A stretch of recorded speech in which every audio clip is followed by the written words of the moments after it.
Evening all, welcome to Kicking Dust. Right, we are continuing our little, review of the assault dropship before it sadly gets expunged, I guess is the right word.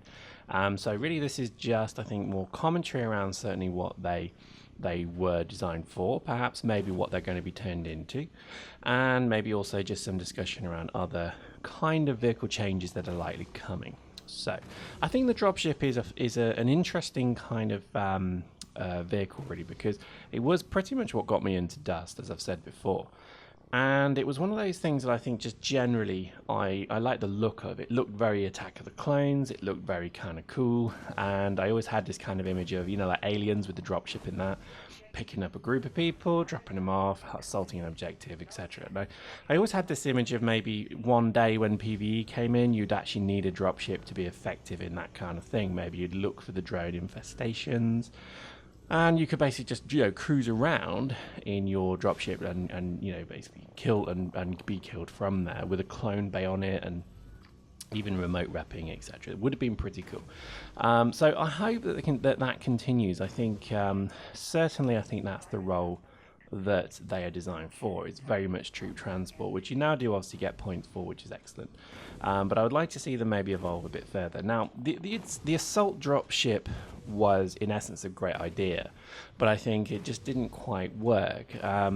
For probably the only simple reason that it was very difficult to survive in it. Compared to tanks, and certainly compared to things like Logi LAVs, the assault dropships never seemed to be very good. Things like certainly the Logi dropships, they had a lot more survivability, but again, you know, forge guns kind of negated the whole point of even having you know, dropships in its entirety.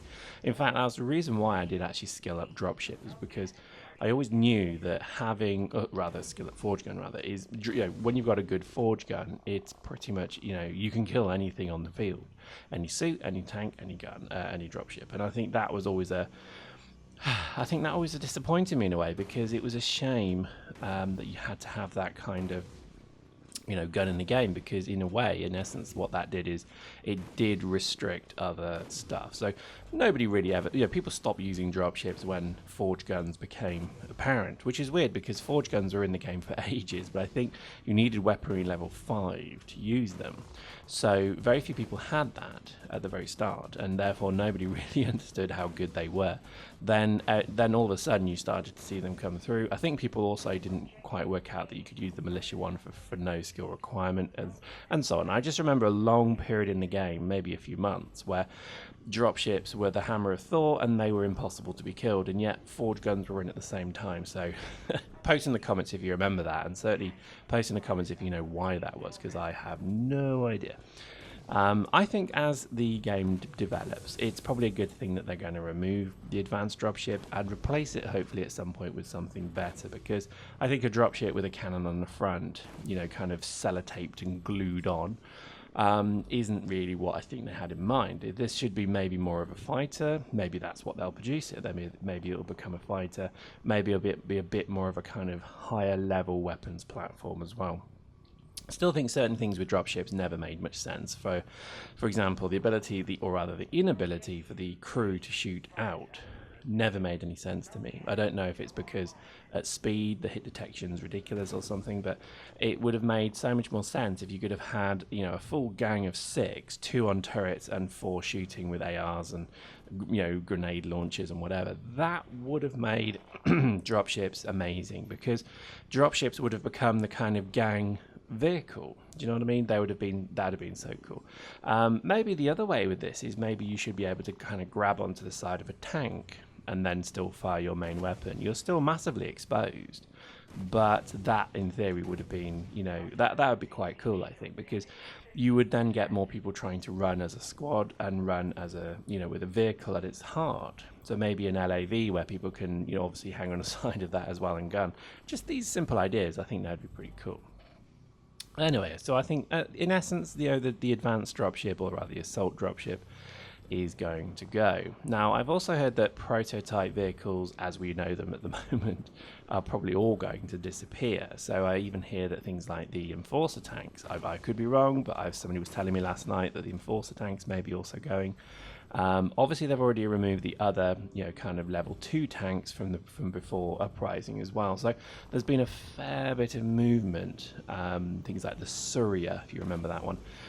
There's been a fair bit of movement, I think, with these kind of level 2 advanced vehicles. When you look at obviously the dropship and the tank and the LAV of level 1, they seem to be quite well used, they seem to be quite strong, etc. So I think it's just the advanced piece is not really worth the money, not really worth the role to train into. So that's probably what you're going to see a lot of change within over the next sort of, however many patches it will take them to do it. I think 1.6 is obviously where they'll disappear. And let's just hope that they don't disappear for too long. It would be good to have kind of better, more usable vehicles. I think things like the Scout LAV was an utter waste of time. I think the Logi LAV was just another massive shocking waste of time because it was just not used for what it's supposed to be used for. And many other things. I think in general this is a good move. Even then the changes that they're going to do with the Madruga I think will be pretty good because they're kind of needed. I think that's again, Madrugas I love at the moment. It's funny really because I end up kind of saying, oh yeah, we need to change all these things, but I think the reality is that sometimes they can become a bit too good. So the Madruga at the moment is a ridiculously good tank and very, very powerful, and the gun logi isn't as good, so therefore they need to kind of level that out. I did read that they're going to do changes to the line of like EVE, so basically you'll have, for example, 2 types of armor, passive and maybe active, and passive is just general survivability. So this is the ability to have a module that is all round long term quite good. And then your active is going to be a massive tanking boost for a small period of time. So you could use that to get into some trouble, then get the hell out. And I think that that works quite well. I really like that because I think, again, you're going to get this different role. You're not just going to have one good tank that can steamroll everything. And then when the player's cycling their mods, they just do a runner for it. I think I like the idea that you have to pretty much decide, are you going to be a brick, but you're going to be a brick with a glass core? Or are you going to be just generally a solid bit of wood who's not as strong as a brick, but blah, blah, blah. You know what I mean? I think that would be pretty cool. So we'll see where that goes. I think, there's a good kind of, drive to make vehicles more applicable. And I think they're certainly doing a good job keeping everybody informed on this. So if you haven't read the dev blogs or if you haven't read the forum posts about this, I would urge you to go do it because they're very informative indeed, and I think they'll give you what you need to know, and I think also it'll give you that comfort that it's being done in a very kind of efficient, proper way. So, where possibly will vehicles go? Well, I think for one, to be honest, they're going to have to do some simple things. Oh, here you go. So enjoy some stunt flying. Look at that. Unbelievable. But I think one of the key things that they need to do with vehicles is make them, I think, more survivable. Don't have to be any stronger in terms of their offensive capability, but just having dropships that can really weather a bit of a beating, weather a storm, take damage and such would be good. There's too much emphasis on incredibly quick kills in this game, and it would be good to get more of a battle going.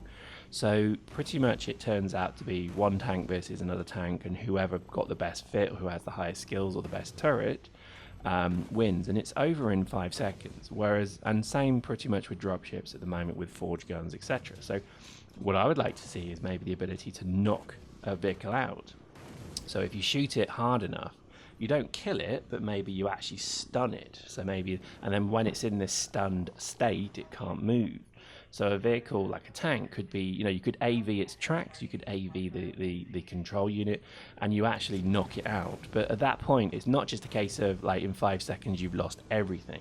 At that point, it could be about then how your team will support you, how lucky you are. Maybe there's a random, modifier here, but there should be something that just makes it less, I've killed you, I've killed you, I've killed you. You know what I mean? It should be something maybe that gives the potential to kind of, I want to say reinforcement timer here, but I don't mean that. I mean just something that sort of, just says that the vehicle won't be blown up in milliseconds by you know, 9 good AV grenades or something. Maybe if it takes too much damage too quick, then maybe at some point it then just gets into this kind of shocked state where maybe even can be hacked. I don't know. But just, I feel at the moment it's too easy, too many games just have a tank with hit points. I mean, hit points in reality, in real world scenarios, mean nothing. Nothing has hit points.